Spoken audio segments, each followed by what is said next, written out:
عالم اسلام کا عظیم اور ہندوستان کو فتح کرنے والا پہلا نوجوان مسلم سپہ سالار محمد بن قاسم 75 ہجری کو طائف کے مقام پر پیدا ہوا۔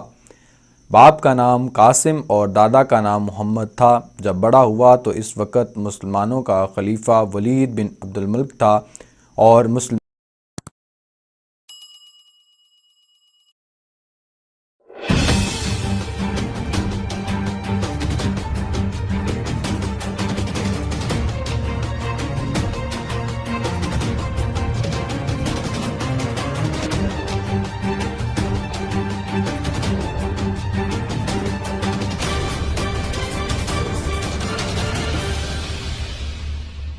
اور ایرانی سلطنت کی سرحد سندھ سے ملتی تھی۔ اس لیے اس زمانے میں جبکہ ایران اور مسلمانوں کی جنگیں ہو رہی تھیں اور اسلامی فتوحات ایران میں بڑھ رہی تھیں، اس دور کے فتنہ پرور ایرانی سندھ میں آ کر پناہ لے لیتے تھے اور سندھ ان فتنہ پردازوں کا مرکز بنا ہوا تھا۔ خود سندھ کا راجہ داہر بھی اس کوشش میں تھا کہ ایرانی سلطنت کس طرح قائم رہے۔ دراصل وہ مسلمانوں اور ایرانیوں کے مختلف معرکوں میں ایرانیوں کو عسکری مدد بھی دیتا رہا، لیکن جب ایران کی سلطنت پر مسلمانوں کا قبضہ ہوا تو راجہ نے کچھ سرحدی ایرانی صوبوں کو اپنی حکومت میں شامل کر لیا اور ایرانیوں نے بھی کرمان اور بلوچستان کے صوبے کو سندھ کے راجہ داہر کے سپرد کر دیا تھا تاکہ مسلمان ان پر قبضہ نہ کر سکیں۔ لیکن اس کے باوجود مسلمانوں نے سندھ کو فتح کرنے کی طرف توجہ نہیں دی، یہاں تک کہ راجہ داہر نے خود ہی ایک خاص واقعے سے مسلمانوں کو مجبور کر دیا کہ وہ اس کی مملکت پر حملہ آور ہوں۔ اس واقعہ کی تفصیل کچھ یوں ہے کہ ولید بن عبد الملک کی فتوحات نے اسلامی حکومت کی دھاک دور دور تک بٹھا رکھی تھی۔ اس وقت کے فرمانروا اور بادشاہ وقت ولید سے دوستی کی تمنا رکھتے تھے۔ سرادیپ یعنی سری لنکا کے راجہ کی بھی خواہش تھی کہ وہ کسی طرح مسلمانوں کے عظیم خلیفہ ولید بن عبد الملک سے دوستی پیدا کرے، چنانچہ اس نے اپنے جزیرے سے 8 جہازوں کے ذریعے ولید بن عبد الملک اور عراق کے والی اور محمد بن قاسم کے چچا حیات بن یوسف کے لیے انواع و اقسام کے موتی اور جواہر اور دوسرا بہت سا قیمتی سامان روانہ کیا۔ طائف سے لدے ہوئے ان جہازوں میں کچھ مسلمان مرد اور عورتیں بھی تھیں جو کعبہ شریف کی زیارت کے لیے اور کچھ دمشق شہر کا سفر کر رہے تھے۔ جب جہازوں کا وہ قافلہ سمندر کے اندر سفر کر رہا تھا تو سمندر کے اندر ہواؤں کے طوفانوں نے ان جہازوں کو بے قابو کر کے دیبل شہر کے ساحل پر پہنچا دیا۔ اس وقت دیبل شہر سندھ کی بندرگاہ اور راجہ داہر کے علاقے کا مشہور شہر تھا۔ یہاں راجہ داہر کا ایک گورنر اور سپہ سالار رہا کرتا تھا۔ یہاں قزاقوں کے ایک گروہ نے جسے ناکامرا کہتے ہیں، وہ دیبل کے باشندے تھے، ان جہازوں پر قبضہ کر کے ان جہازوں کو لوٹ لیا اور مردوں اور عورتوں کو گرفتار کر کے سارے سامان اور جواہرات پر قبضہ کر لیا۔ کچھ جھوٹا وہ مید قوم کے افراد تھے۔ مورخین یہ بھی قیاس آرائی کرتے ہیں کہ ہو سکتا ہے مید ناکامرا قوم کا کوئی ذیلی قبیلہ ہو، اس لیے کہ دیبل شہر دراصل مید قوم کا مرکز تھا، اور یہ بھی کہا جاتا ہے کہ یہ دیبل کی بندرگاہ کے علاوہ حکمران سندھ کاٹھیاواڑ کے ساحل پر رہنے والی ساری قوموں میں جن کا پیشہ لوٹ مار تھا اور قزاقی تھا، ان سب کو مید ہی کہا جاتا تھا، اس لیے کہ سندھ پر محمد بن قاسم کے حملہ آور ہونے سے پہلے مکران کا علاقہ مسلمانوں کے قبضے میں تھا، اور مکران کے مسلمان حاکم ابن عمر کے بارے میں لکھا ہے کہ اس نے پہلے تو شمالی پہاڑی علاقے پر حملہ کر کے فتح حاصل کی، اس کے بعد مکران میں میدوں سے جنگ کرتے ہوئے شہید ہو گیا۔ مید قوم ساحل سمندر تک دور دور پھیلی ہوئی تھی، اس لیے کہ بنو امیہ کے بعد جب بنو عباس کا دور آیا تو سندھ کے گورنر موسیٰ بن عمران نے بھی کندیبل شہر فتح کرنے کے بعد میدوں پر حملہ کیا اور انہیں مطیع اور فرمانبردار بنایا۔ بہرحال جب دیبل کی مید قوم کے قزاقوں نے جہازوں پر حملہ کیا تو سرادیپ یعنی سری لنکا کے راجہ کے آدمیوں اور مسلمان عورتوں اور مردوں نے ان سے منت و سماجت کی کہ ہم یہ مال مسلمانوں کے خلیفہ وقت کے لیے لے کر جا رہے ہیں، لہٰذا وہ ان پر حملہ آور نہ ہوں اور انہیں جانے دیں، مگر ان بحری قزاقوں نے مطلقاً کوئی پرواہ نہ کی اور سب کو قید کر کے کہا اگر تمہارا کوئی داد و رس کوئی امداد کرنے والا ہو تو اس کے توسط اور ذریعے سے خود کو خود ہی خرید لو۔ کہتے ہیں اس موقع پر ایک مسلمان عورت نے چیختے چلاتے ہوئے اپنے خداوند قدوس کے بعد بلند آواز میں کہا، یا حجاجو اغنی، اے حجاج میری مدد کرو۔ کہتے ہیں پکارنے والی یہ مسلمان عورت عربوں کے قبیلے بنو عریض سے تعلق رکھتی تھی۔ ساتھ ہی کچھ مورخین کا یہ بھی خیال ہے کہ عورت کا تعلق بنو بربورا سے تھا۔ بہرحال کچھ مسافر جن کا تعلق ان جہازوں سے تھا اور جو کسی نہ کسی طرح اپنا آپ بچا کر بھاگ نکلنے میں کامیاب ہو گئے، وہ عراق پہنچے۔ اس وقت خلیفہ ولید عبد الملک کی طرف سے عراق کا والی حجاج بن یوسف تھا۔ بچ کر نکلنے والے ان لوگوں نے عراق پہنچ کر جہازوں کو لوٹنے اور مسافروں کو قید کرنے کی اطلاع انتہائی دردناک انداز میں حجاج کو پہنچائی، اور یہ بھی کہا کہ اس وقت جب کہ ڈاکوؤں مسلمانوں کو گرفتار کر رہے تھے اور عورتوں پر ظلم توڑ رہے تھے، تو ایک عورت نے بے اختیار یا حجاجو اگنی، اے حجاج میری مدد کو پہنچو پکارا تھا۔ کہتے ہیں یہ الفاظ سن کر حجاج بن یوسف کا چہرہ غصے میں تپ گیا تھا، آنکھیں قہر اور آگ برسا گئی تھیں۔ دھاڑتی ہوئی آواز میں اس نے تقریباً چلاتے ہوئے کہا، لبیک، یعنی میں حاضر ہوں۔ یہ بھی کہا جاتا ہے کہ یہ واقعات سن کر حجاج بن یوسف بے حد متاثر ہوا اور آپ دیدہ سا ہو کر رہ گیا تھا۔ اس حادثے کی اطلاع ملتے ہی حجاج بن یوسف فوراً حرکت میں آیا اور اس نے فی الفور سندھ کے حکمران راجہ دہر کو ایک خط لکھا۔ یہ خط اس نے مکران میں اپنے حاکم محمد بن ہارون کو بھیجا اور محمد بن ہارون کے نام بھی ایک خط لکھا اور اسے تاکید کی کہ یہ راجہ دہر کے نام جو خط ہے وہ راجہ دہر تک پہنچایا جائے۔ حجاج بن یوسف نے مکران کے اپنے والی محمد بن ہارون کو یہ بھی تاکید کی کہ جب وہ خط جو میں نے داہر کے نام لکھا ہے تمہارے پاس پہنچے تو اپنے کسی معتبر افسر کو اس قاصد کے ساتھ روانہ کرنا جس کے ہاتھ میں خط بھیج رہا ہوں،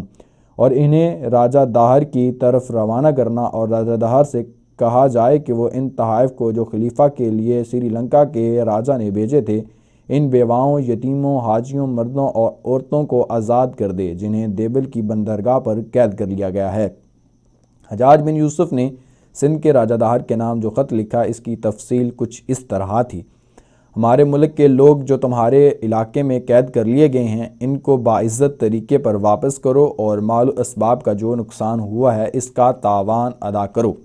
یہ خط جو حجاج نے راجہ داہر کے نام لکھا تھا، اس پر حجاج بن یوسف نے اپنے دستخط ثبت کیے۔ یہ خط جس قدر معقول اور شریفانہ انداز میں لکھا گیا تھا، اس کا جواب بھی اس قدر معقول ہونا چاہیے تھا، لیکن راجہ داہر نے اس خط کا جواب نہایت ہی بے پرواہی اور فریب سے دیا۔ اس نے کہا، یہ کام میرا نہیں بلکہ بحری ڈاکوؤں اور قزاقوں کا ہے جن سے میرا کوئی تعلق اور واسطہ نہیں۔ راجہ داہر کی غیر معقولیت اور اس کے فریب اور دھوکہ دہی کا اندازہ اس سے بھی ہوتا ہے کہ بعد کے دور میں جب محمد بن قاسم ہندوستان پر حملہ کیا اور آگے بڑھتے ہوئے اس نے الور شہر کو فتح کیا تو ان جہازوں کے مسافر الور شہر کے قید خانے سے نکالے گئے۔ مورخین لکھتے ہیں کہ اگر بحری ڈاکوؤں نے ان مسافروں کو گرفتار کیا تھا تو سرکاری جیل خانے میں ان کے برآمد ہونے کی کیا وجہ تھی، سوائے اس کے کہ راجہ داہر کے جواب کو ایک فریب سمجھا جائے۔ سندھ کے راجہ داہر کا یہ جواب جب عراق کے مسلمان والی حجاج بن یوسف کو ملا تو اس نے مسلمانوں کے خلیفہ ولید بن عبد الملک کے پاس ایک عرضداشت بھیجی اور تمام حالات لکھ کر سندھ پر حملے کی اجازت طلب کی، لیکن ولید نے اس کی اجازت نہ دی۔ حجاج نے چند دن کے بعد پھر بارگاہ خلافت میں لکھا، میرا خیال ہے امیر المومنین نے کثیر اخراجات کی وجہ سے سندھ پر حملے کی اجازت نہیں دی، لیکن میں وعدہ کرتا ہوں کہ اس مہم میں جس قدر رقم خرچ ہوگی میں اس سے دگنی رقم شاہی خزانے میں جمع کرانے کا پابند ہوں گا۔ حجاج بن یوسف کی یہ عرضداشت جب دمشق میں خلیفہ ولید بن عبد الملک کے پاس پہنچی تو اس نے سارے احوال کا جائزہ لیتے ہوئے حجاج بن یوسف کو سندھ پر حملہ آور ہونے کی اجازت دے دی۔ خلیفہ ولید بن عبد الملک کی طرف سے اجازت ملنے کے بعد حجاج بن یوسف نے اپنے ایک سالار عبداللہ بن نہان کو ایک لشکر دے کر دیبل پر حملہ آور ہونے کے لیے روانہ کیا۔ عبداللہ بن نہان دیبل پہنچ کر حملہ آور ہوا اور شجاعت اور دلیری سے لڑتے ہوئے شہید ہو گیا۔ کچھ لوگوں کا خیال ہے کہ کلفٹن میں جو عبداللہ شاہ کا مقبرہ ہے یہ دراصل عبداللہ بن نہان ہی کا مقبرہ ہے۔ جو سندھ کی فتح کے لیے آئے تھے اور جن کو حجاج بن یوسف نے دیبل پر حملہ آور ہونے کے لیے روانہ کیا تھا۔ بہرحال جب عبداللہ بن نہان دیبل پر حملہ آور ہوتے ہوئے شہید ہو گئے، یہ مہم ناکام ہوئی، تب حجاج بن یوسف نے اپنے ایک اور سالار بدیل کا انتخاب کیا۔ بدیل اس وقت عمان شہر میں قیام کیے ہوئے تھا۔ حجاج بن یوسف نے اس کے لیے حکم جاری کیا کہ وہ فی الفور دیبل پر حملہ آور ہونے کے لیے کوچ کر جا۔ بدیل کے ساتھ اس وقت صرف 300 مسلح جوان تھے۔ اس کے ساتھ ہی حجاج بن یوسف نے مکران کے اپنے مسلمان والی محمد بن ہارون کو فرمان جاری کیا کہ بدیل تمہارے پاس پہنچ رہا ہے، تم اپنی طرف سے اسے 3000 کا ایک لشکر مہیا کرو تاکہ اس لشکر کے ساتھ وہ دیبل پر حملہ آور ہو کر اپنی جنگی قیدیوں کی رہائی کا سامان کرے۔ بدیل حجاج کا حکم ملتے ہی عمان سے مکران پہنچا۔ مکران کے مسلمان والی محمد بن ہارون نے 3000 کا ایک لشکر مہیا کیا اور اس لشکر کو لے کر بدیل مکران سے دیبل کی طرف روانہ ہوا۔ دوسری طرف اہل دیبل کو بھی خبر ہو چکی تھی کہ مسلمانوں کا ایک اور سالار 3000 کے لشکر کے ساتھ دیبل پر حملہ آور ہونے کے لیے پیش قدمی کر رہا ہے، لہٰذا انہوں نے مسلمانوں کے لشکر کی آمد کی اطلاع راجہ داہر کو کر دی تھی۔ رد عمل کے طور پر راجہ داہر نے فی الفور اپنے لڑکے جے سینا کو 4000 سواروں کے ساتھ مسلمانوں کا مقابلہ کرنے کے لیے روانہ کیا۔ یہ سوار اونٹوں، گھوڑوں اور ہاتھیوں پر سوار تھے، لہٰذا راجہ داہر کا یہ 4000 کا لشکر دیبل کی طرف روانہ ہوا۔ راجہ داہر کے بیٹے جے سینا سے پہلے ہی بدیل اپنے لشکر کے ساتھ دیبل پہنچ چکا تھا اور دیبل کے جس لشکر نے شہر سے باہر نکل کر اس کا مقابلہ کرنا چاہا، اسے بدیل نے بدترین شکست دے دی تھی۔ اس طرح وہ لشکر شہر میں محصور ہو گیا تھا۔ اتنی دیر تک 4000 کا لشکر لے کر راجہ داہر کا بیٹا بھی وہاں پہنچ گیا۔ مسلمانوں اور راجہ کے لشکر کے درمیان دیبل کے نواح میں گھمسان کا رن پڑا۔ کہتے ہیں یہ لڑائی صبح سے شام تک جاری رہی۔ دونوں طرف کے لشکری بڑی بہادر اور جرأت مندی سے لڑے۔ قریب تھا کہ مسلمانوں کو فتح نصیب ہو جاتی کہ بدیل کا گھوڑا راجہ داہر لشکر کے ہاتھیوں کو دیکھ کر بھڑکا اور بدحواس ہوا اور بدیل اپنے گھوڑے سے گر پڑا، اور اس کا گھوڑے سے گرنا تھا کہ راجہ داہر کے لشکریوں نے اسے گھیر کر گرفتار کر لیا اور اسے شہید کر دیا۔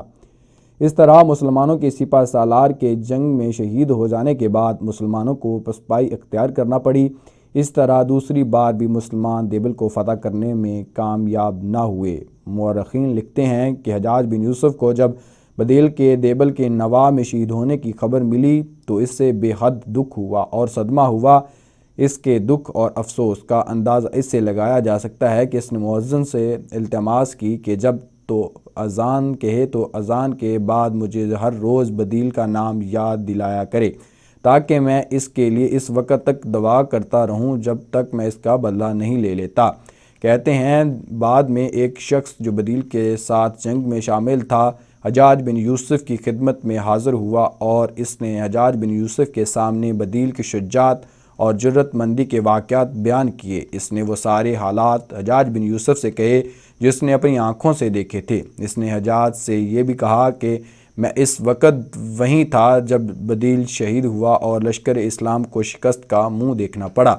جب وہ تمام واقعہ بیان کر چکا تو حجاج بن یوسف نے بے پناہ غصہ اور خفگی کا اظہار کرتے ہوئے اسے مخاطب کیا، اگر تو بہادر آدمی ہوتا تو بدیل کے ساتھ جان دے دیتا اور واپس نہ آتا۔ پھر اس نے حکم دیا کہ اس شخص کو سزا دی جائے۔